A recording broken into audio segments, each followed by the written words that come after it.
5/30s? Huh? Oh, 5/30s.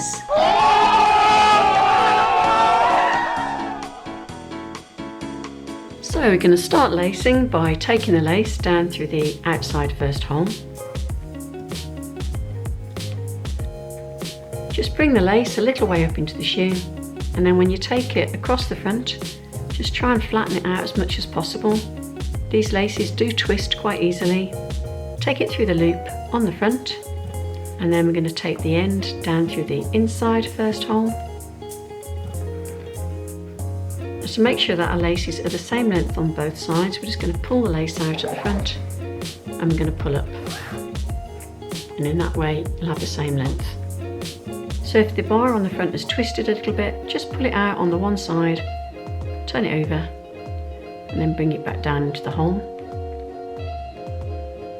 And then we're going to take the outside lace and we're going to bring it across the shoe to the inside second hole.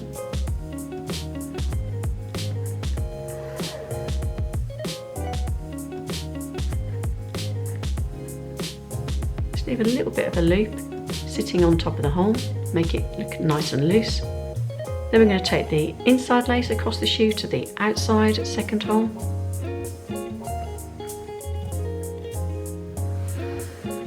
And again, it helps you to catch that on your finger and you can untwist it.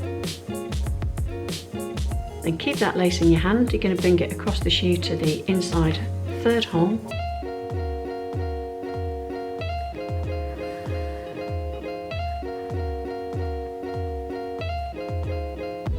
And take the inside lace across the shoe to the outside third hole.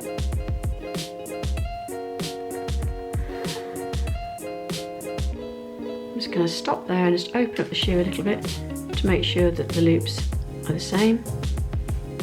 And then we're going to continue with the outside lace across the shoe to the inside fourth hole.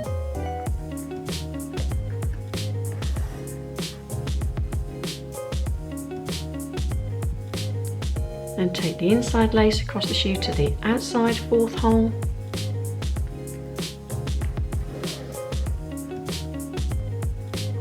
Now you probably noticed there as well that I didn't use the hoop in the middle of the shoe. So let me just show you the other shoe that I've already done. And you can see here that if you take this cross here and you bring that through the hoop, it does bring it up a little bit. Or if you go for the second crossover of hoop, laces here and take that in there, it brings it down. So it's personal preference whether you want to take your laces through that hoop on the tongue. I tend not to when I do a loosely laced style because I like the laces to be a continuous look all the way up. So I'm going to carry on with the outside lace across the shoe and into the inside hole. And take the inside lace across the shoe.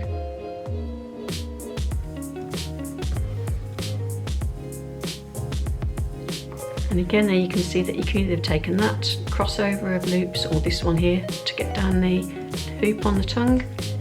And then going to take the outside lace, bring it across to the top inside hole.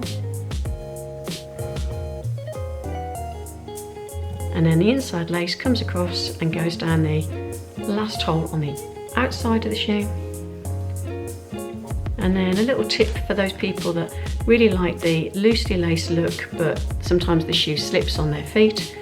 If you take the outside lace and you take it out through that last hole, now you've already got laces in the hole, which means you need to be a little bit more persistent trying to get this end of the lace through.